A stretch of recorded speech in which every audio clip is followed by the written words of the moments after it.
Hi guys, or girls at Levo League, I should say. I'm Candice Kumai, and I have been a fan and friend of Levo League since their inception. And I am a former Levo 100 member, a creative at that. And I've got some answers for your burning questions. So first one that was asked was, what's one piece of advice that you wish someone gave to you when you were starting out? Well, it would probably be that you should always be yourself, no matter what. My mother would definitely say the best piece of advice is to always be honest, but I would tell you always be honest and always just do you. Because at the end of the day, I like who I am now better on camera, now that I'm just being myself, versus trying to be a TV host or a personality that everybody wanted me to be. I had a lot of opportunities when I was younger to get my own series on Food Network and other large, huge networks out there. And I just feel like I like who I am because I didn't get those opportunities. I showed you grit and humility over the years instead of having it easy. And I think that another reason why you enjoy my work as a writer, author, podcast host, and director is because I'm very honest and very real with all of you. Number 2, what's your favorite self-care ritual? Well, this is a big matcha tea. So every morning when I wake up, I have an electric kettle from Muji, and it boils water in like 60 to 90 seconds. So I put it on in the morning, and it's my cue to get ready for the day. And this is my apartment, which I worked very hard to get on my own. And I work out of here, and I also shoot here and record here. And I drink my matcha tea, and I sip it in this corner view of New York City and the skyline every morning. And that becomes my favorite self-care ritual every morning, where I have just a moment to myself.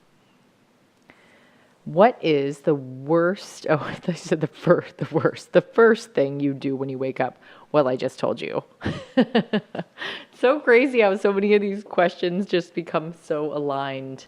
I will tell you one of the things I also do when I wake up is I choose to do one of 3 things. I'll write, meditate, or I'll go to a bar class, like a Pure Barre or bar method class. I'll do one of the 3. Now I've added in a 4th, which is go for a 4 to 6 mile run. One of those 4 things are typically what I do unless I'm hungover, which isn't that often, so you guys know. All right, number 4, how do you deal with negative comments? Now, this is a really big thing for a lot of us that are trying to make it in the public eye. I got into media and publishing very young. I was on Top Chef, first season ever at 23. So I'm definitely a little bit of a magnet, and that means when you're polarizing, you bring in both good and bad. And a lot of us talk about how to handle the trolling and the haters, and I just say forgive, block, bless, delete. Gabby Bernstein and my friend Luke Story have both taught me those tools. I usually ignore them, and that's the harder thing to do. But the comments that are being written to you are not a reflection of you. It is a reflection of the person writing the comment. Number 5, how are you able to make it as a strong, successful woman in a man's world? So the culinary world and media and publishing worlds are all very male dominant. And what I know is I never changed who I was. I didn't conform to the man's world. I know how to flirt really well, but I use it to my advantage. So I think you need to use the tools and the resources that you have. I also know how to write very well, produce, direct, and shoot a camera. So I taught myself many different tools and resources. And once I became good at those skills, which took many years to learn, I stood out to people as a self-made hustler. And some people even call me the ultimate multifaceted hustler now because I write, direct, shoot, produce, develop my own recipes, and put all my own content together.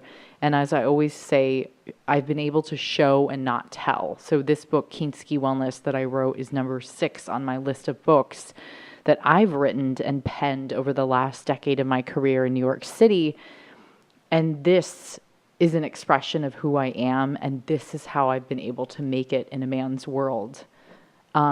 I think the boys now have the utmost respect for myself and my work, but remember, it didn't come without pain, hard work, productive work, and staying laser focused on what I wanted to be the most respected girl in the food and wellness industry. And I hope to pursue all of my dreams and allow all of you to do the same by pioneering this movement for more females in the food and media space. And the best part about being a woman is that you can do it with grace, and you can do it with humility, and you can still be funny. As my mom would say, life is not going to be perfect forever. So that's why we welcome the term Wabi Sabi. Everything is perfectly imperfect. Thanks, Mom. Love ya. Don't forget to check out my new podcast, Wabi Sabi. You can find it on iTunes and Stitcher, Google Play, and all over the place. And to check out my new book, Kintsugi Wellness. It will help you through all of your life's endeavors, from one badass bee to another. You are awesome. And find me on Levo League, of course. Love you, girls. Keep working hard and be yourself, because you're so much more fun when you're just you.